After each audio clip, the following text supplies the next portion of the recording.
Good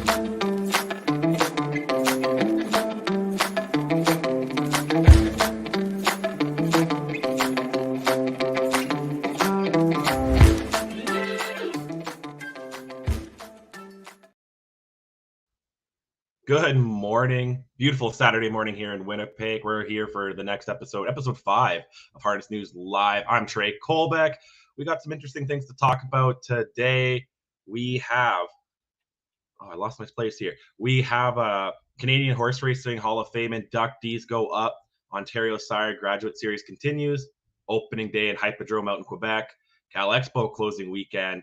And just a quick look at some Harness League correspondent focuses and an announcement for our next edition of our handicapping challenge. But first, we're going to welcome in our guest live from, one half of the duo at Century Downs, the one and only James. James, how's it going, man? It's going awesome, Trey. How you doing, buddy?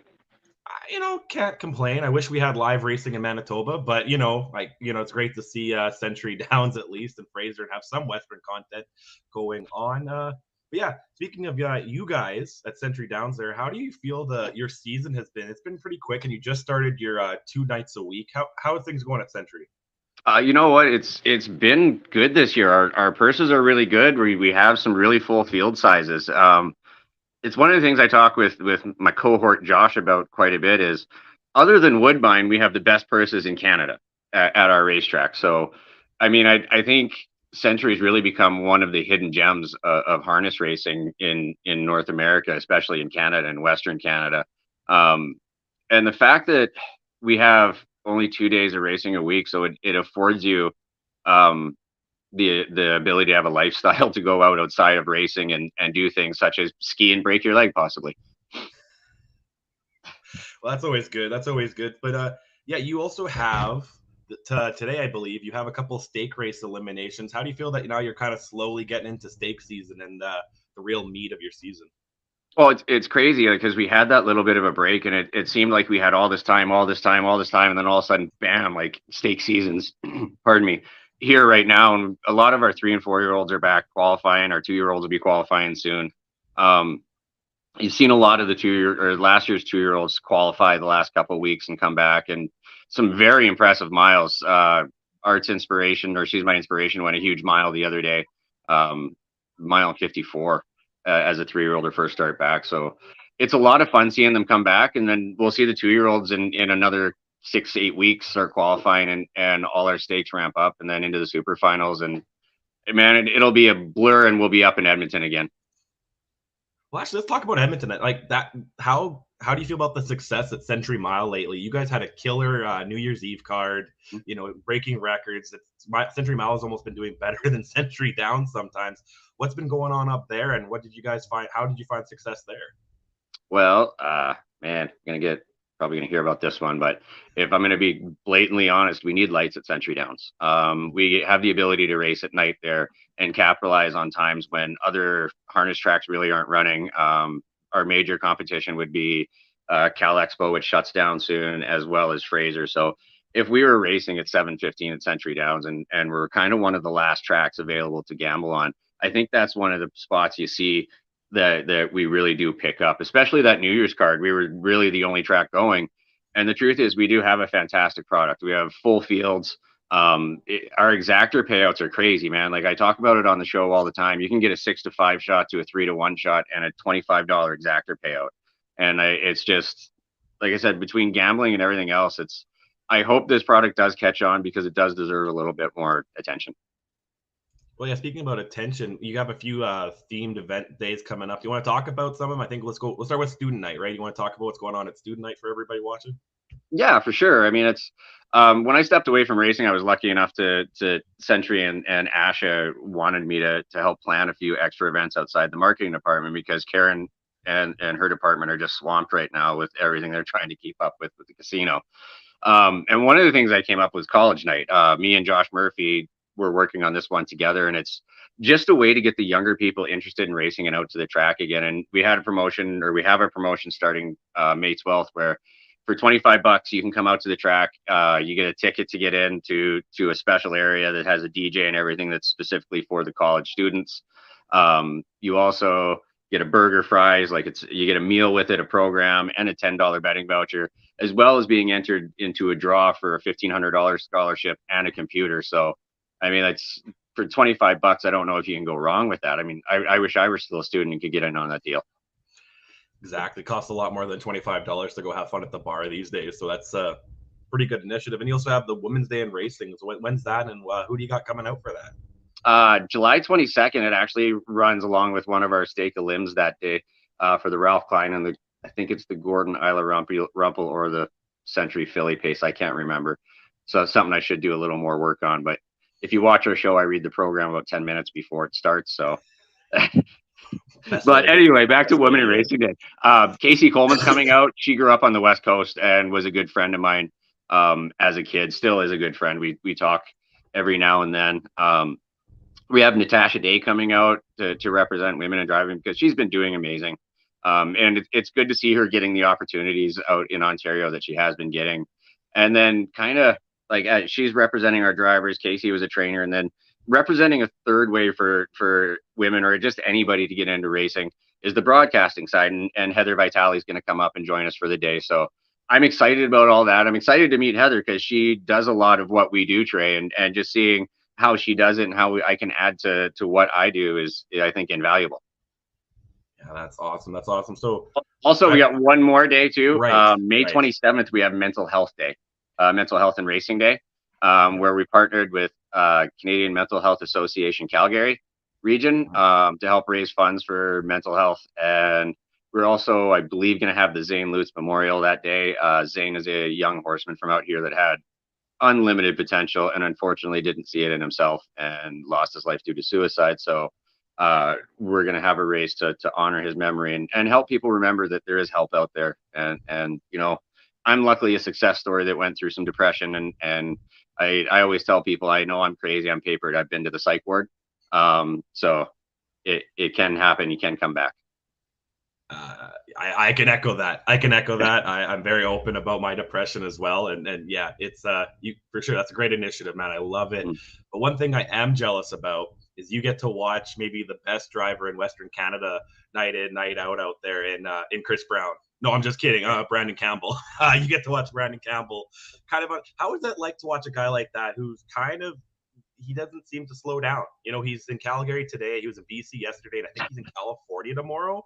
Yeah. What's it like watching a guy like that? He is definitely a traveling man these days, and I mean he's in his absolute prime right now, so he does have to capitalize on getting to travel around.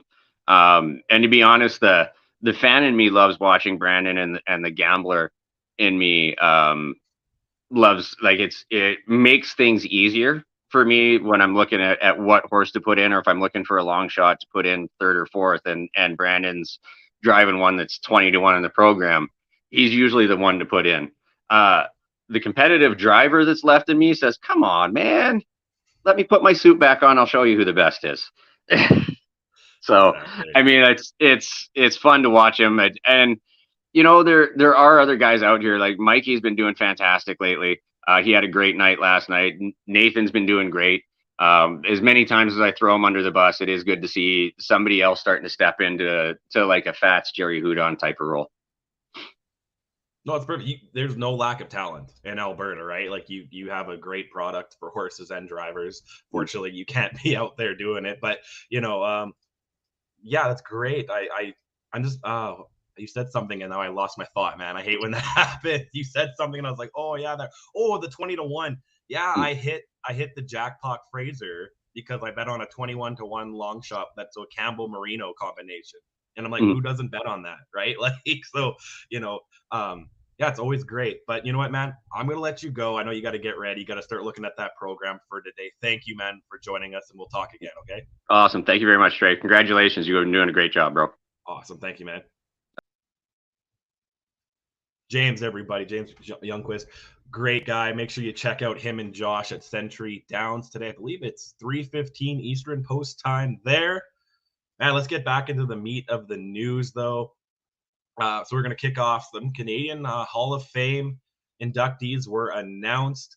So we'll start off with the big dog. The big dog gets in the Bulldog. Bulldog Hanover, fastest horse in harness racing. He won the William R. Houghton Memorial in 145 and 4, over 2.4 million in earnings, 28 wins in 37 starts. He won 9 consecutive Grand Circuit stake finals last year, including the Breeders' Crown Open, first unanimous U.S. Horse of the Year selection, double Horse of the Year in the U.S. and Canada, received both Stan F. Bergstein Proximity and the Cam Fella Award. He was one horse. I just kind of didn't want to vote for him, just to be that guy, but I did vote for him. Not gonna lie, when any votes that I am up for. We also have for the female horse category, we also have Pure Ivory was selected. She was a very strong race mare, dam of Hamiltonian winner, Forbidden Trade, double Ontario Sire Stake Super Final winner, second and third in Breeder Crowns Final. She won the Simcoe Stakes, Canadian Breeder Championship, and the SBOA Stakes.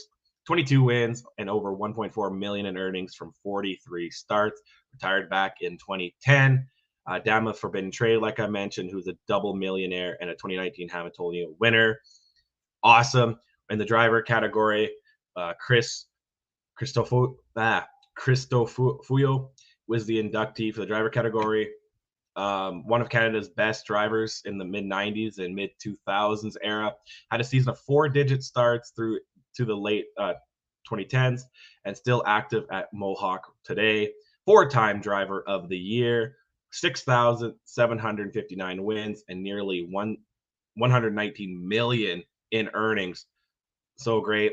And in the builder category, Dr. Lloyd McKibben, legendary veterinarian, wrote important books and advanced several subfields in equine veterinary medicine. He was also in demand veterinarian during his career due to his groundbreaking methods and hands-on care.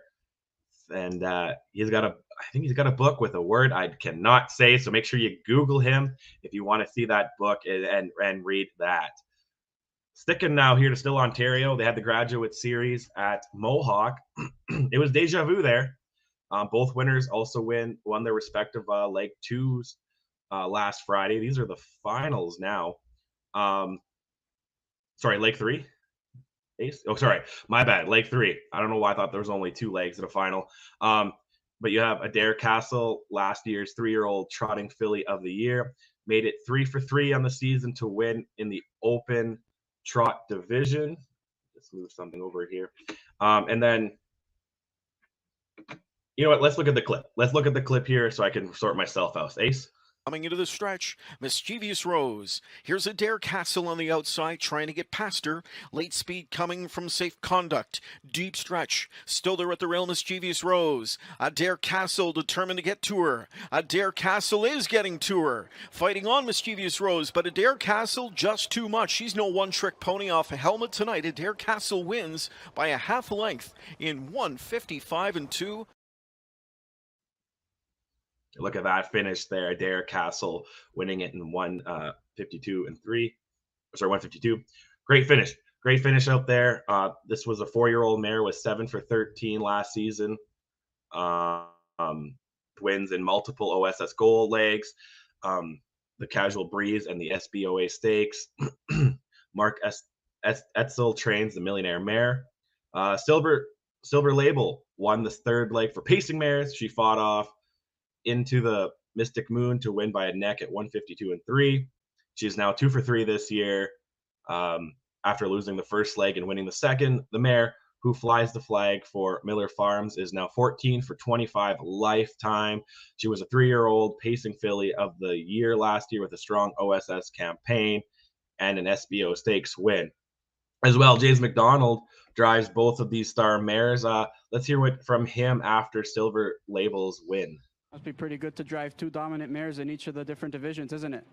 Yeah, it doesn't hurt my feelings. I mean, I've been blessed with these 2 since they were 2, and they've just been just little bank machines for me for a couple of years now, and hopefully for a long time to come. That's awesome. The first primarily leg for both open pacers goes down tonight. Cold Creek Queso, who won the first 2 legs, is sitting this one out. The 3 finals with 75,000 in added money are set for May 6th. Moving just slightly over to one province to the east, Quebec will finally have some harness racing going on this year. Hippodrome Trois Rivières begins its season tomorrow afternoon. We know that's our friend Steve Wolf's one of his favorite tracks, right? The track will start with a Sunday schedule before moving to Fridays and Sundays in June. This season will see the return of the Quebec Bred Series worth a total of around $276,000. However, the track's signature race, the Prix d'Été, has been canceled this year. That's unfortunate, but at least there's racing. And then also the biggest day of the racing will be the finals of the Coupe de l'Hiver. Sorry, my French is at best. And the Trophée de I should have looked at this better. My French is awful. You know what it is. First post in the season opener tomorrow is at 12 Eastern. Make sure you check it out, and you can hear French way better than what you get from Manitoba. We're going to not wrap it up here, but we're going to move back to the West Coast. Cal Expo is hosting their finals, big series finals, and their year-end finals. A couple of races here. They got the two big ones going for $50,000. First up, you got the fillies, 4-year-old fillies and mares, a field of 5 battling it out here. You got Sonata Flash, Give Me This Dance, or in the one spot, Give Me This Dance is 2. Another Blazing Woman in the third hole. 4 is Park with My Nancy, and 5, Divine Art. The two horses that I think you really need to watch in this one is the 2, Give Me the Dance, coming in as the morning line favorite. Won her last race on 151 flat. In 9 starts this year, only missed the top 3 one time. And you also got the 5, Divine Art, coming from Alberta, has still been pretty solid down in California. In 11 starts in 2023, 8 wins, 2 seconds, and a third. Has the outside post, but that's never really stopped her before, and she's already earned $300,000 in just 35 lifetime starts in Western Canada and, of course, Western states. That's pretty impressive. That's race 4 tomorrow at Cal Expo. Race 6, the Colts and Geldings go at it. 5 again in the field. You got Minnetonka Joe in the 1 spot. Number 2, Worthy Opponent. Number 3, Rusco P. Coltrane. 4, Samantha Hawk. And 5, JP Jetty. This one's a little bit closer.